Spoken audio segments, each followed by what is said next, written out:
Hey, welcome to Grace Online. My name's Josh. I'm the lead pastor of Grace Free Church. I'm pumped that you're on here, and I'm believing God's got something awesome for you right here, right now. I'm excited to see how He's going to use this service in your life. And I also want you to know that if you are part of Grace Online and our online location, you are a part of Grace Free Church. We're here to serve you. We have an amazing team that would love to serve you and your family in any way we can. If you're interested in learning more about Grace Free Church or the many programs we have to add value to your life and help you grow in your relationship with God, please don't hesitate to reach out. And by the way, if you're watching this on YouTube, jump over to gracefreechurch.live to get the full Grace Free online experience. On this page, you're going to find links to learn more about the kids programming. We have an amazing online kids location. Just click the kids link and it'll take you to an absolutely incredible online experience for your kids. Don't forget to hit the connect link. The Connect link will allow you to kind of give us just a little bit of information about you so that you don't miss out on any of the really amazing things we have going on at Grace Free Church. Through that Connect link, it's the main way we communicate with you to let you know what's going on, changes in our ministry, new groups, exciting kids programs, fun things like our amazing Christmas Eve or Easter programs. You just want to be connected with us, so hit the connect button and don't miss out on anything. We're about to get started with our worship service, and there's going to be some singing. We'll have an incredible message for you following the singing, and some really cool stuff to end up the service. I really hope you stick through this whole service. I'm believing God's got something amazing for you, and I'm excited you're here. Let's worship together.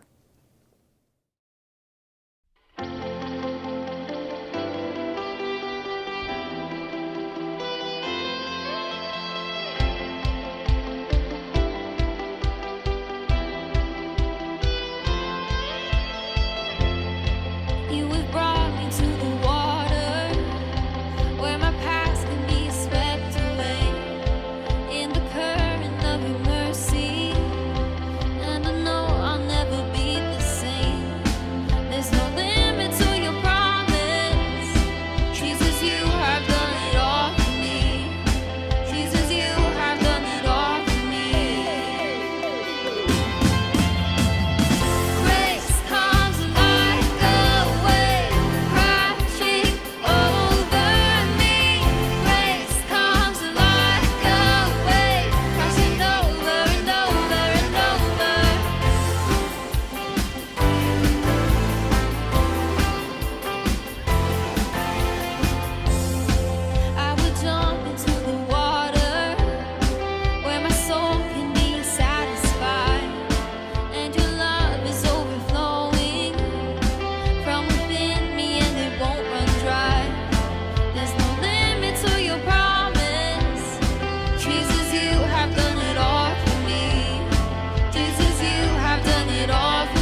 see my victory.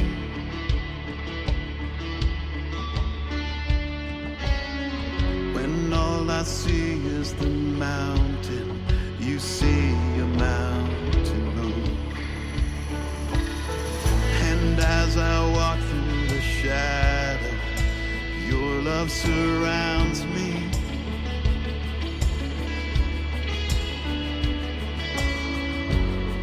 There's nothing to fear now, for I am safe with you. So when I fight, I'll fight on my knees, with my hands lifted high.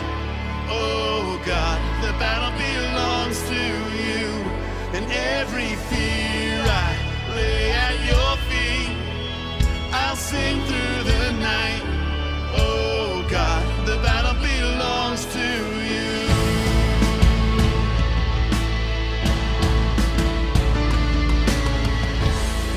And if you are for me, who can be against me?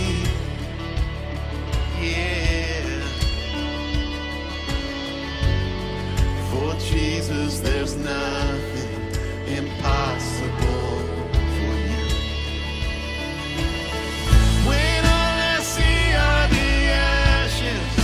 You see the beauty, thank you God. When all I see is a cross, God, you see the empty tomb. So when I fight, I'll fight on my knees, with my hands lifted high. Oh God, the battle belongs to you.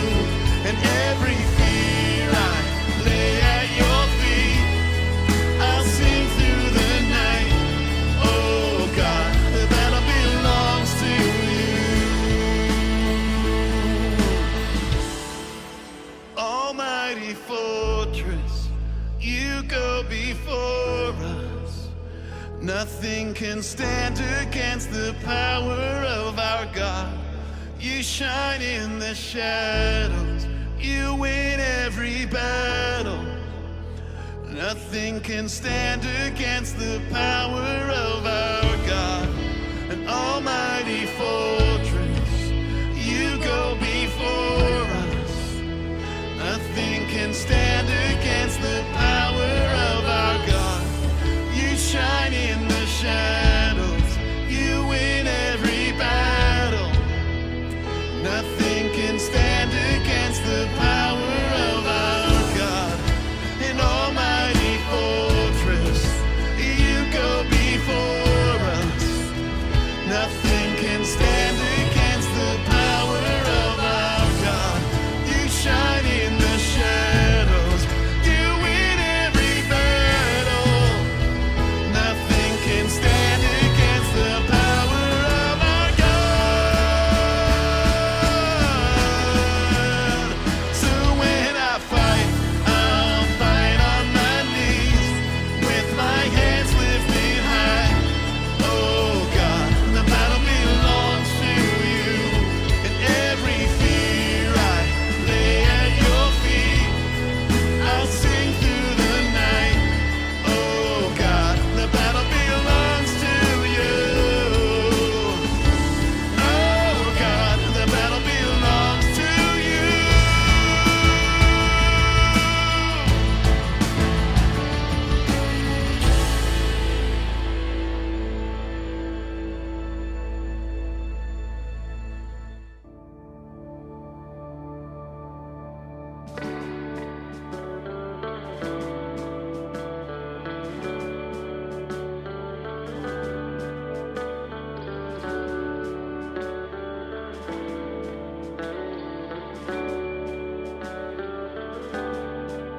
Hold me now in the hands that created the heavens.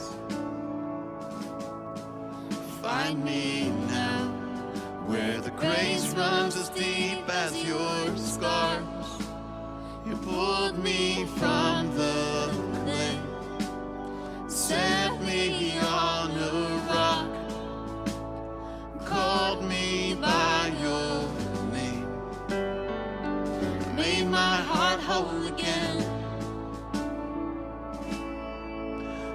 lifted up, and my knees know it's all for your glory,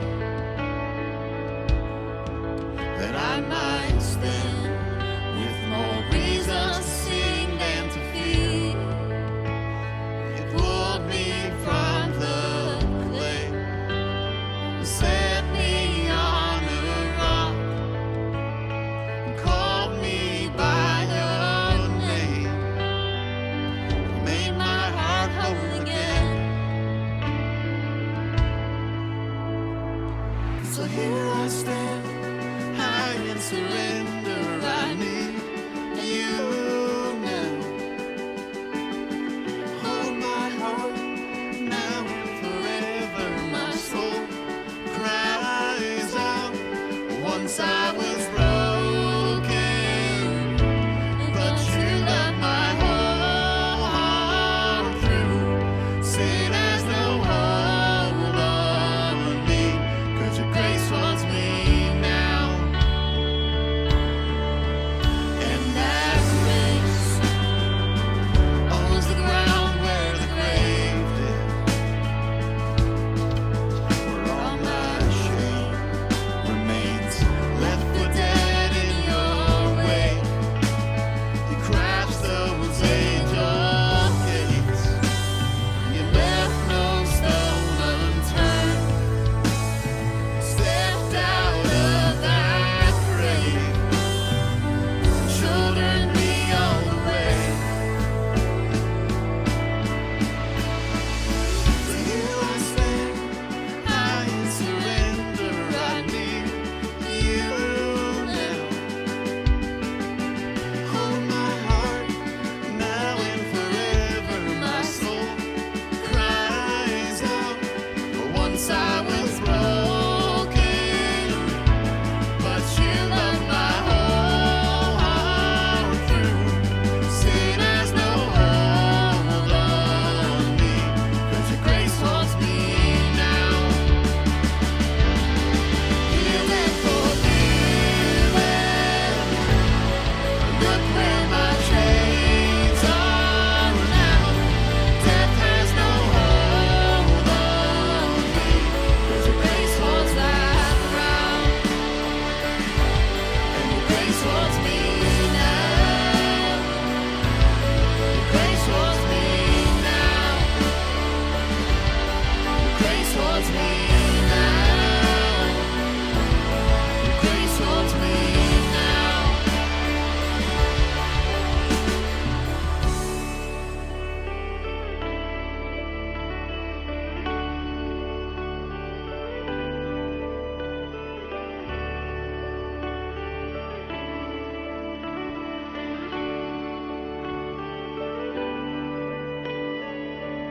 There's no shadow you won't light up, mountain you won't climb up. You're coming after me. There's no wall you won't kick down, lie you won't tear down. You're coming after me. There's no shadow you won't light up, mountain you won't climb up. You're coming after me. There's no wall you won't kick down, lie you won't tear down. You're coming after me. There's no shadow you won't light up, mountain you won't climb up. You're coming after me. There's no wall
The title of today's message is called Because We Win.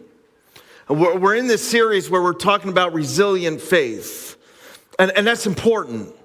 I think sometimes our struggle is not necessarily circumstantial struggle. It's not because we're going through something. Maybe it's because our faith isn't rooted in necessarily what it should be. And so as I was looking at this year and I was talking about maybe what we wanted to talk about, I thought, I want a resilient faith this next year. I don't know what God has for us in 2025. I guarantee you there will be exciting things and there will be challenging things. There will be big highs and there will be big lows. You're going to have to walk through some stuff and you're probably going to celebrate some stuff. Hopefully there's an Eagles Super Bowl win in there somewhere, but we don't know. I need a resilient faith for both the good and the bad. Last week we talked about how you can only have a resilient faith if you are built on the right foundation. We've been walking through Daniel, first 6 chapters through this series. And last week we were in Daniel, the beginning of the story in Daniel chapter 1 and Matthew, where Jesus says, what you build your house on is what makes your faith resilient. There are wise builders and there are foolish builders. And you can be a believer and still be a foolish builder. And you got to check it out last week if you want it. I don't have time to re-preach it. Today, we're talking about because we win. That's part of why you can have a resilient faith. It's because we know if you are a person of faith, and you believe in Jesus, and you belong to him this morning, we know that eventually, no matter what, we win. Now, it seems weird to me talking about winning this early in a series. Usually we wait till the end. We want to make sure the last whistle has blown. There's no flags on the field. Sorry about all the football references today. I've been watching a lot of it. We want to make sure the game is over before we start celebrating, because there's nothing like celebrating early and then being wrong and the game really wasn't over and the loss is still coming. There's nothing like it. But for us, our confidence is sealed. It's different. We're not talking about a game. We're talking about something different. I grew up in a culture where my family and very competitive, all the way back, very competitive family. Winning was a big deal. And if you weren't careful in my family, you got the idea. Well, you didn't just pick it up. It was said, winning is everything. Have you ever heard that? Winning is everything.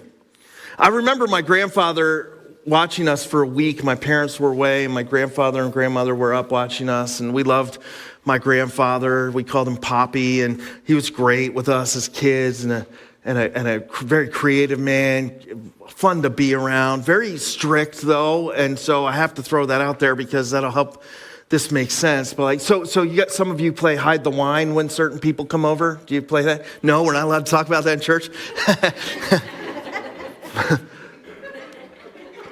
Right?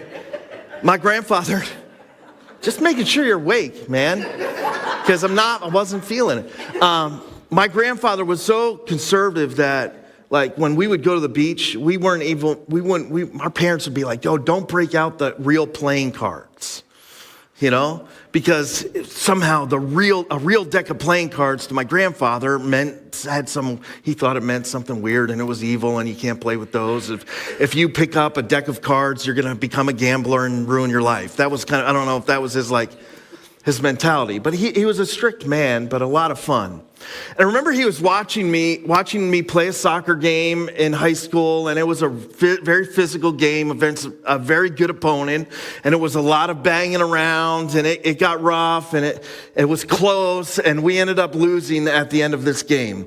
My very competitive but very conservative grandfather came up to me after the game, and I was a goalkeeper. I wasn't feeling great at the time, and it would have been nice to get some encouragement. Instead, he decided this was a moment where he needed to impart some wisdom on me. And so he got real close to me and he said, Josh, if you can't win fair, cheat and win. I gotta hide playing cards from this guy? Serious?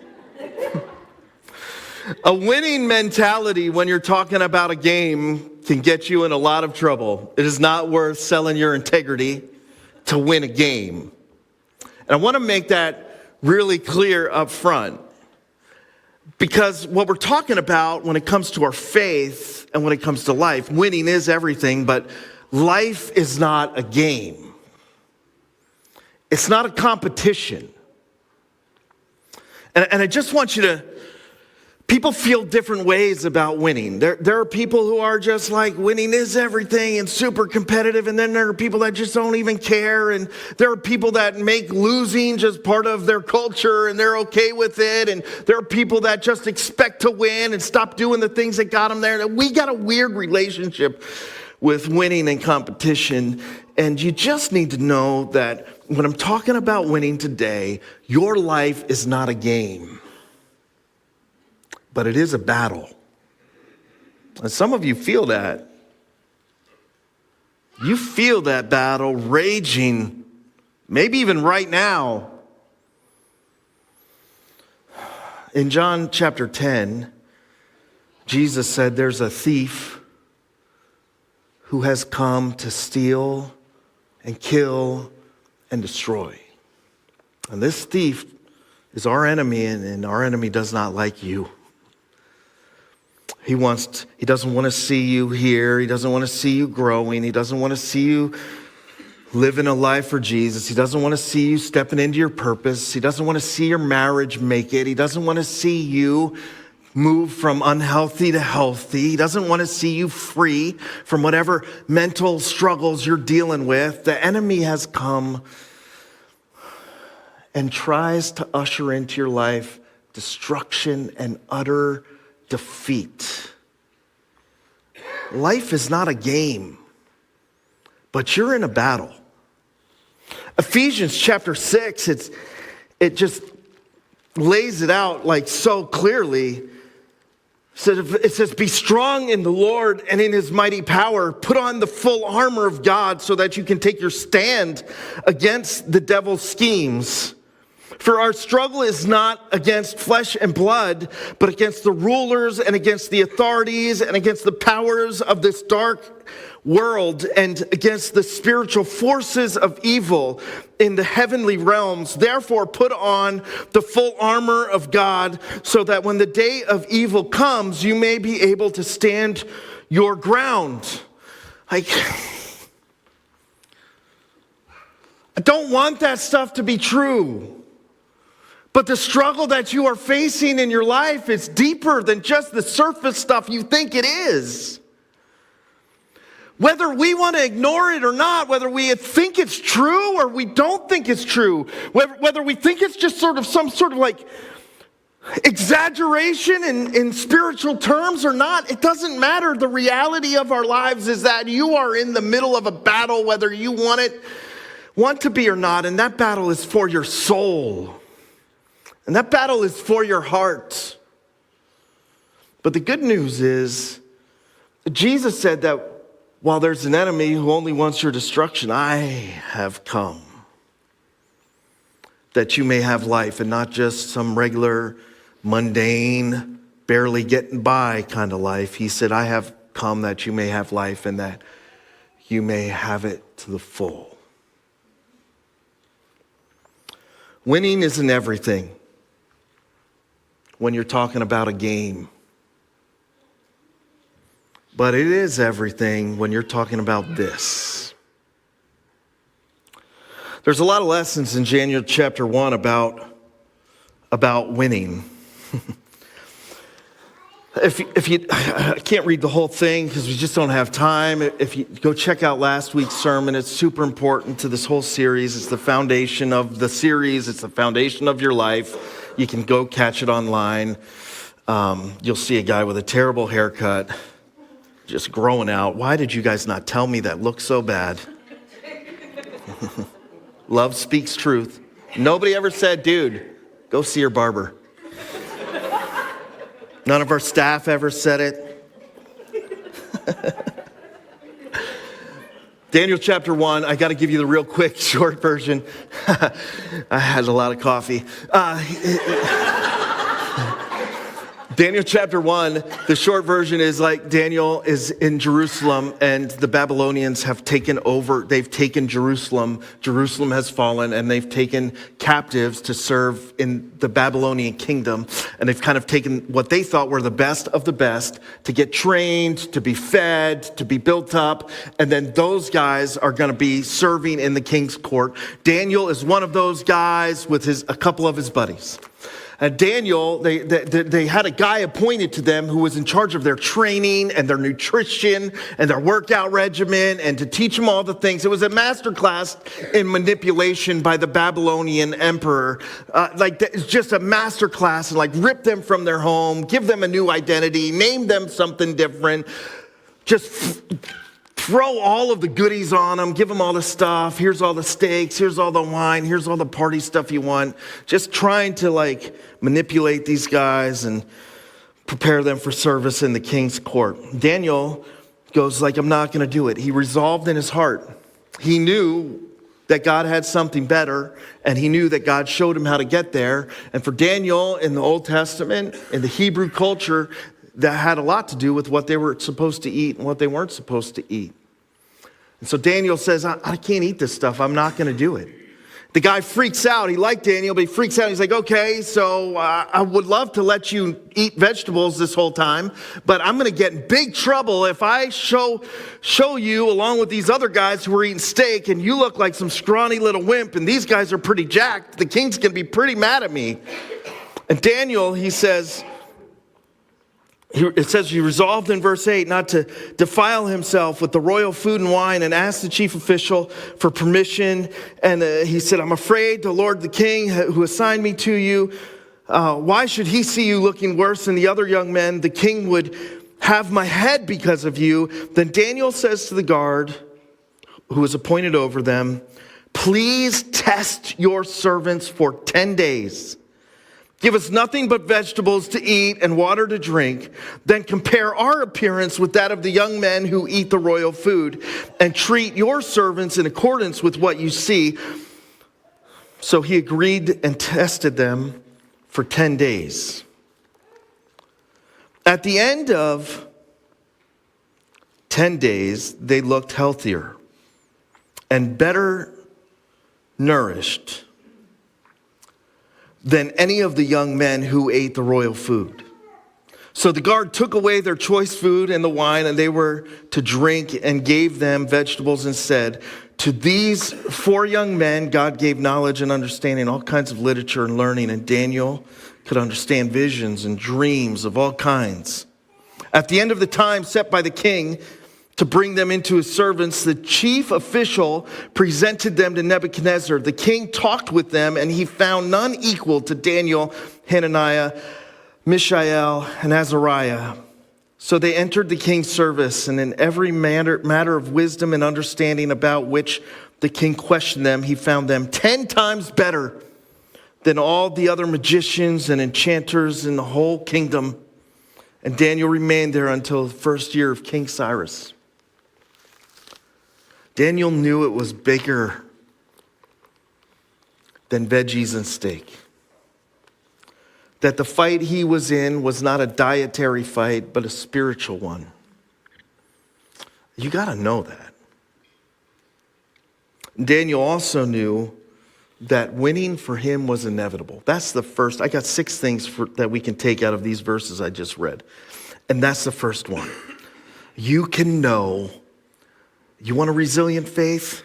You have to know that as a person of faith who has trusted Jesus with your heart, that the win is inevitable for you. He just has all kinds of swagger. He just like walking into this situation with just extreme confidence. It says in 1 John chapter 5, for everyone who is born of God overcomes the world. But you're walking around defeated? This is the victory that has overcome the world, even our faith. Who is it that overcomes the world? Only the one who believes that Jesus Christ is the Son of God. Daniel knew who his God was, and so he knew that no matter what happened in this king, under this king in this foreign country, no matter what happens at work, no matter what happens in your marriage, no matter what happens in school this week as you're heading back to college, no matter what happens with that friend on Facebook who you feel like's talking trash about you, no matter what happens when that relationship you've invested the last 3 months of your life in and you thought he was the one or you thought she was the one, no matter what, should the world come crumbling down on you, no matter what the doctor says, for those who are in Christ Jesus, we overcome everything. And the win for you is inevitable. That's why we're talking about this up front instead of at the end. It's because some of you need your confidence back. You lost your swagger. You forgot who your God is. You forgot that you're his kid. His promises aren't ringing in your ear. All the lies are. And you have to know, you're not a loser. You're not defeated. You're not a failure. You are an overcomer. That's not fluff talk. That's what the Bible says your identity is. Need your confidence back?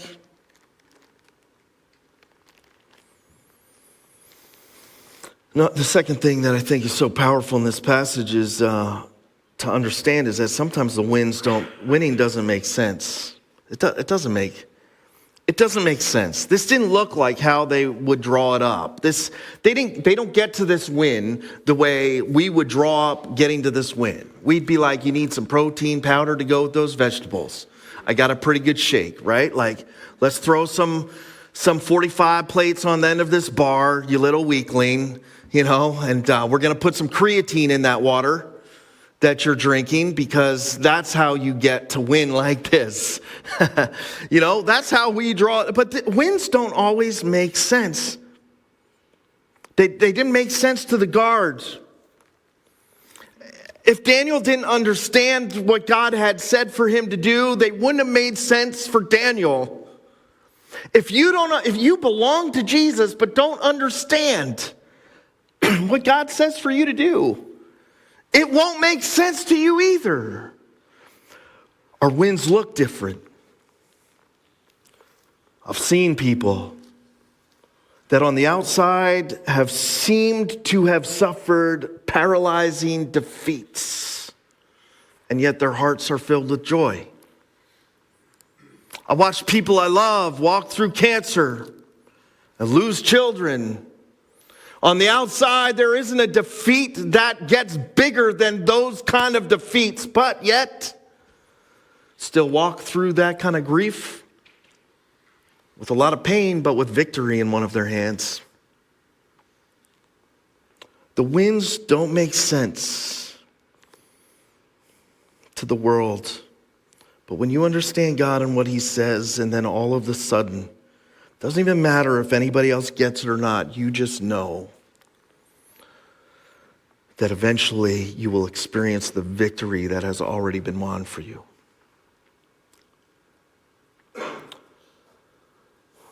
It's not about making yourself great. That's not how you get to this victory. It's not how you experience it. It's about making God greater. Here's the third thing. You got to give it time. Sometimes I have people they come into my office and they've been to church for 4 Sundays and they're like, bought a new Bible and they're all excited about it. And that's great. That's a great place to start. But they'll come in and they'll be confused because things may have gotten worse over the last 4 weeks. Have you ever experienced that, right? Like you're inspired and you're like, God, I'm going to do your thing. I'm going to follow you. You even prayed it during the last 2 worship songs before you scooted out. Most days you scoot out during those. This day you stayed. And you had a moment with God, and then you go home and things get worse, right? And it's confusing. But we're not in this thing. What kind of game are you playing? This isn't a sprint. This life thing is a marathon. It's a journey with God. And the wins aren't always instant. It took time. Daniel knew his expectation was right. He knew I might not look better than them tomorrow, but I'll look better than them eventually. I might not be stronger than them this week, but give me a couple weeks and you'll see it. Don't give up right before your breakthrough. Don't quit following Jesus just because this week got hard. Stick. Stay. Give time to work inside you. And give time for God to work inside your circumstances. Here's the 4th thing. We win, but it also might cost you something. Now, Jesus paid all of it on the cross. But those steaks sure would have looked good day 8 after eating stinking broccoli for 7 days. I don't care how much you like vegetables. At some point, I'm like, I gotta bite into something that isn't steamed, right? Like, no, you disagree with me? And now I just offended all the vegetarians out there. I got no problem with that. I don't want to give up steak just to do the broccoli plan. You know? I don't want to give up. There are things that taste better than water. You fill in the blank. I'll take some Capri Suns, man. I steal them from my kids all the time. Yeah. But sometimes you got to give up what's good to get to what's greater. Maybe that's why you're stuck spiritually. I don't know. I just don't feel it anymore. I'm not getting anything out of it. Listen, that has nothing to do with the worship, the preaching, the books you stack on the table next to your bed. I forgot what the nightstand was called there for a minute. Maybe you're stuck spiritually because you are sacrificing the greater things God has for you because something feels good in a moment.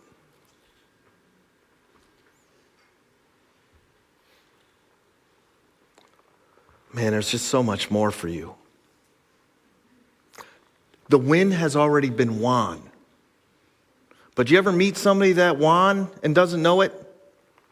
You ever in an argument with somebody and you 5 minutes ago said, "You're right, sweetie." You're right, you win, you're right. But they keep going? And you're like, do they not know they won?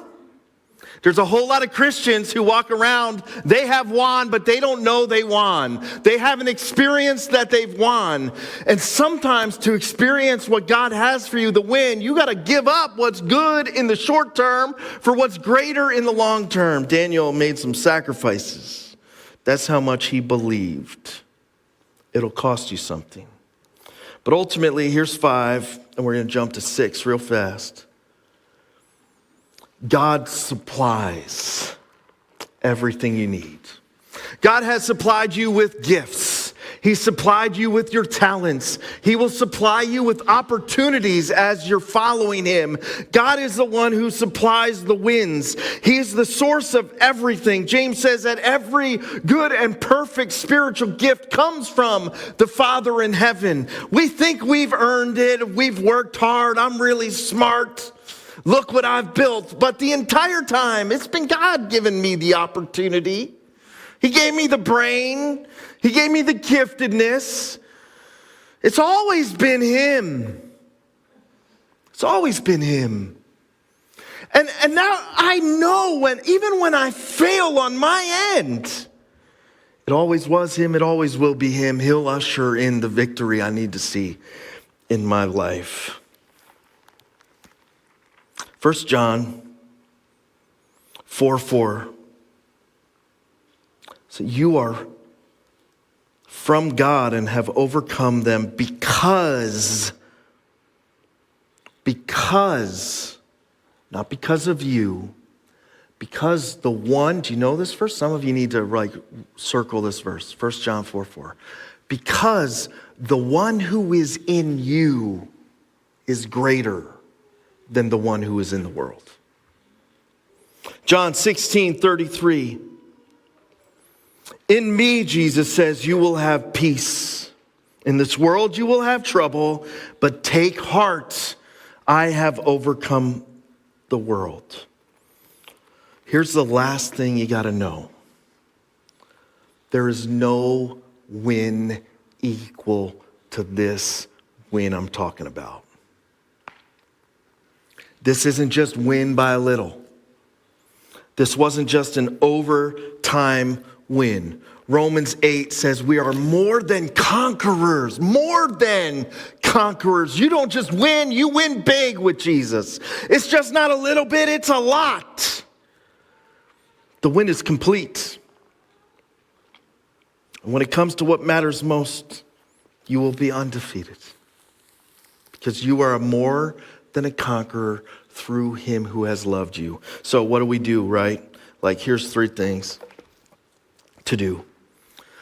Declare the truth of your victory. That's how you defeat the lies that are being spit at you. You have to declare truth. You got to remind the enemy that you already won. When you're ready to give up, you got to remind yourself that you are an overcomer, not because of how good you are, how much energy you have, but because of what he has done in you and will do through you. When you're sitting in that doctor's office getting that bad news, you got to remind yourself that it may take some time, but ultimately you're going to see victory. And if not on this earth, then when in the next one, right? Like, you have to remind yourself, declare the truth of the win to dispel and defeat the lies. Walk confidently in your faith. You don't got to eke through life.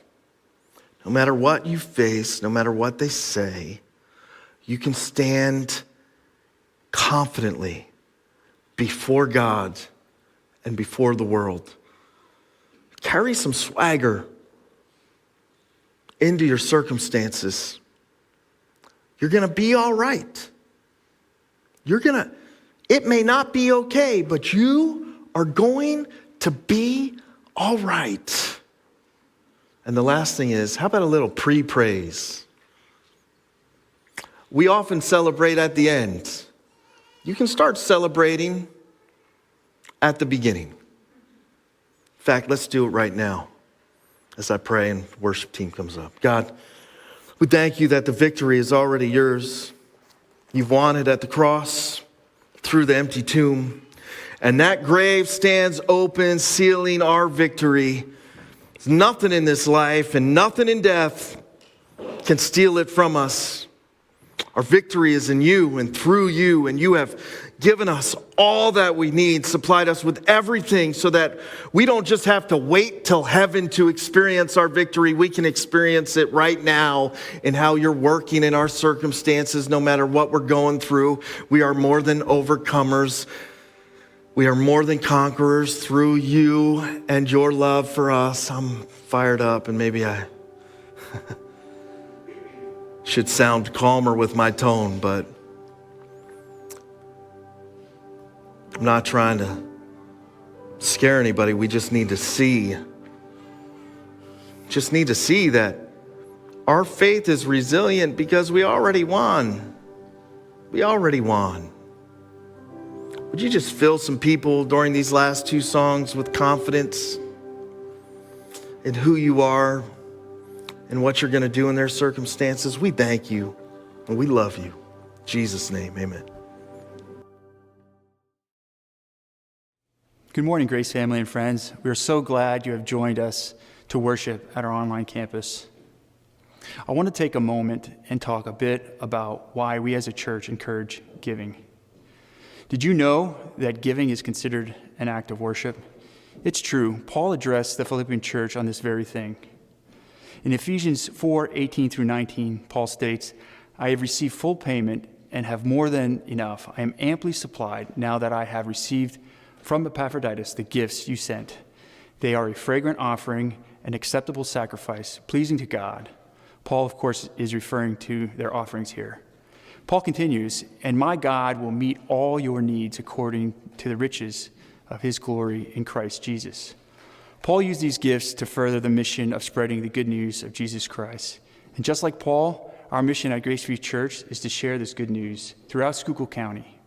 We want you to be a part of this mission as well.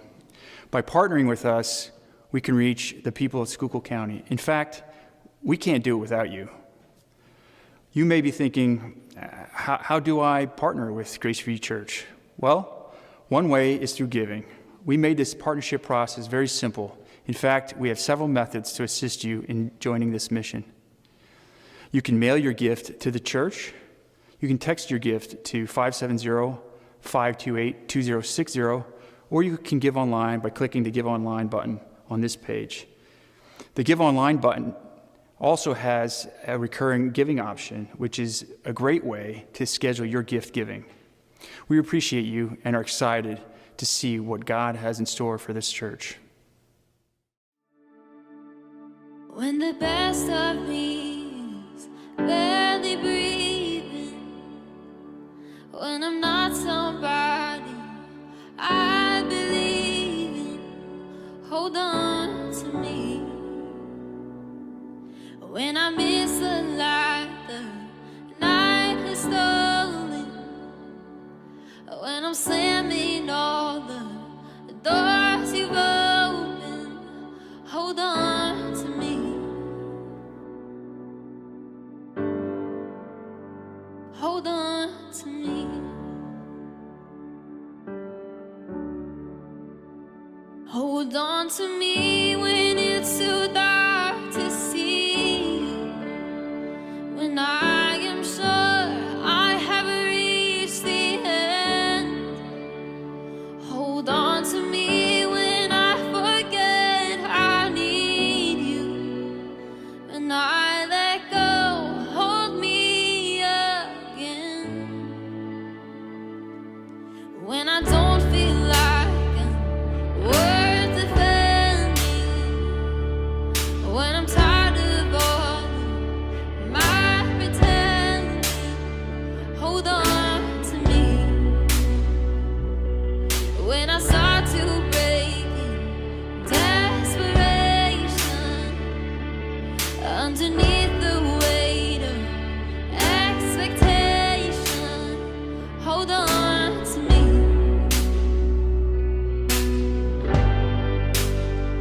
Hold on to me. Hold on to me when it's too dark to see you. When I am sure I have reached the end. Hold on to me when I forget I need you. When I let go, hold me again.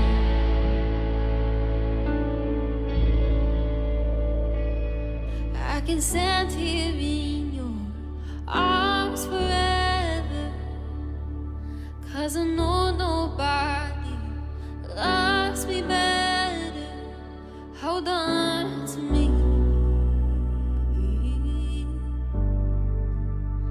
Hold on to me.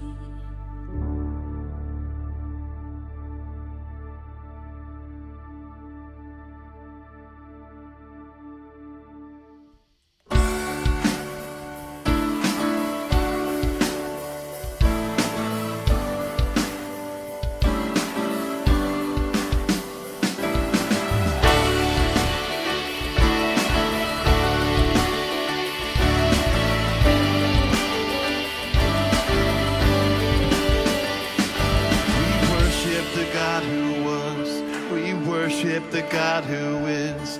We worship the God who evermore will be. He opened the prison doors. He parted the raging seas. My God, He holds the victory. Yeah. There's joy in the house of the Lord.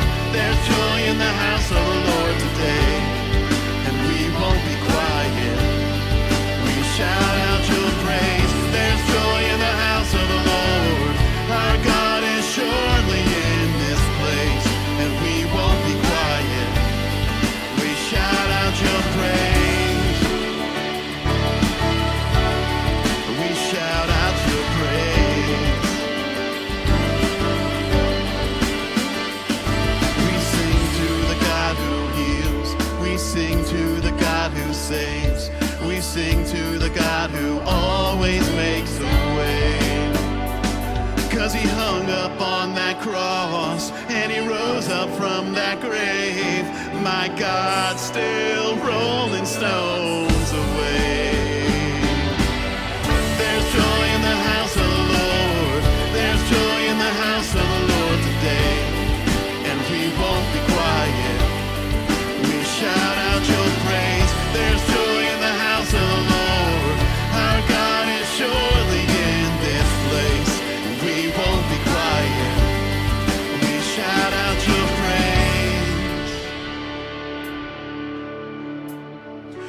We were the beggars, now we're royalty. We were the prisoners, now we're running free. We are forgiven, accepted, redeemed by His grace. Let the house of the Lord sing praise. 'Cause we were the beggars, now we're royalty. We were the prisoners, now we're running free. We are forgiven, accepted, redeemed by His grace. Let the house of the Lord sing praise. There's joy in the house of the Lord. There's joy in the house of the Lord today. And we won't be quiet. We shout out your praise. There's joy in the house of the Lord. Our God is surely in this place. And we won't be quiet. We shout out your praise.